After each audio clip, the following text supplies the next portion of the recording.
Discussion ಆಸ್ಪಿರೆಂಟ್ಸ್ಗಳಿದ್ದಾರೆ, ಅವರಿಗೂ ಕೂಡ ಆಸೆ ಇದೆ, ಯಾರೂ ಕೂಡ ರಾಜಕೀಯದಲ್ಲಿ ಸಂತರಲ್ಲ, ಹಾಗಾಗಿ ಮುಖ್ಯಮಂತ್ರಿ ಸ್ಥಾನದ ಮೇಲೆ ಕಣ್ಣಿರುವಂಥವ್ರು ಸಾಕಷ್ಟು ಜನ ಇದ್ದಾರೆ, ಹಾಗಾಗಿ ಅವಕಾಶಕ್ಕೆ ಕಾಯ್ತಿದ್ದಾರೆ ಅಂತ ಹೇಳಲಾಗ್ತಿದೆ ಸರ್.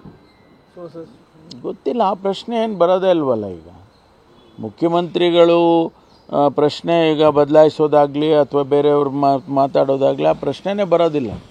ನಾವು ಈಗ ಸಿದ್ದರಾಮಯ್ಯನವರು ರಾಜೀನಾಮೆ ಕೊಡೋದಿಲ್ಲ, ನಾವು ಯಾತಕ್ಕೆ ರಾಜೀನಾಮೆ ಕೊಡಬೇಕು ಅಂತ ನಾವೆಲ್ಲರೂ ಹೇಳ್ತಾ ಇರುವಾಗ ಆ ಪ್ರಶ್ನೆ ಎಲ್ಲಿ ಬರುತ್ತೆ? ಅಕಸ್ಮಾತ್ ನಿಮ್ಮ ಪಕ್ಷ ಆ ತೀರ್ಮಾನ ತಗೊಂಡ್ರೆ ಅಕಸ್ಮಾತ್ ಪ್ರಶ್ನೆ ಬರೋದೇ ಇಲ್ಲ. ಅಕಸ್ಮಾತ್ ಪ್ರಶ್ನೆ ಬರೋದೇ ಇಲ್ಲ. ಅಕಸ್ಮಾತ್ ಪ್ರಶ್ನೆ ಬರೋದೇ ಇಲ್ಲ. ಬರಲ್ಲ ಅಂದರೆ ಇನ್ನೇನು ಬರುತ್ತೆ? ಅಕಸ್ಮಾತ್ ಬರೋದು ಹೇಳ್ಕೊಂಡು ಬರುತ್ತಾ? ನಿಮಗೆ ಚೆನ್ನಾಗಿ ಗೊತ್ತು ಸರ್, ಯಾಕಂದ್ರೆ ಪಕ್ಷದಲ್ಲಿ ಸಾಕಷ್ಟು ಹಿರಿಯರು ನೀವು. ನಾನು ಇರ್ಬೋದು, ಬಟ್ ಇವೆಲ್ಲ ಅಕಸ್ಮಾತ್ತಾಗಿ ಬರೋಲ್ಲ ಇವೆಲ್ಲ.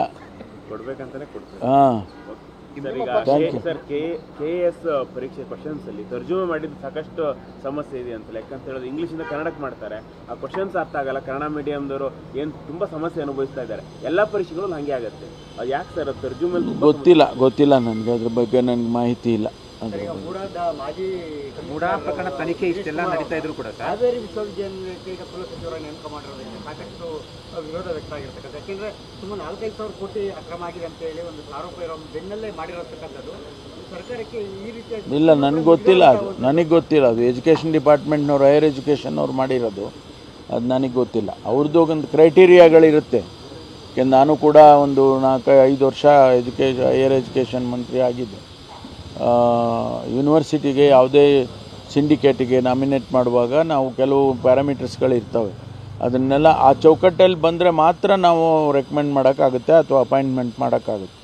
ಬಹುಶಃ ಅದು ಬಂದಿರ್ಬೋದು ಅವರು, ಅದರಲ್ಲಿ ಬೇರೆ ಇನ್ಯಾವುದೂ ಗೊತ್ತಿರಲ್ಲ ನನಗೆ, ಗೊತ್ತಿಲ್ಲ. ಅದಕ್ಕೆ ಮರಿಗೌಡ ಅವರ ಪತ್ನಿಯವರು ಕೂಡ 6 ಕೋಟಿ ಮೌಲ್ಯದ ಒಂದು ಮನೆ ಖರೀದಿ ಮಾಡಿದ್ದಾರೆ ಅಂತ. 6 ಕೋಟಿ ಮೌಲ್ಯದ ಬಂಗಲೆ ಗೊತ್ತಿಲ್ಲಪ್ಪ ನನಗೆ ಗೊತ್ತಿಲ್ಲ ಅದು. ನನಗೆ ಗೊತ್ತಿಲ್ಲ, ಅನುಮಾನಗಳು ಹುಟ್ಟಿಸ್ತಾಗ್ತವಲ್ಲ ಸರ್. ಇಲ್ಲ, ಗೊತ್ತಿಲ್ಲ ನನಗೆ ಗೊತ್ತಿಲ್ಲ ಅದು. ಗೊತ್ತಿಲ್ಲದೆ ಇರೋದನ್ನು ನಾನೇನು ಉತ್ತರ ಕೊಡೋಕ್ಕಾಯ್ತು ನಿಮಗೆ? Thank you.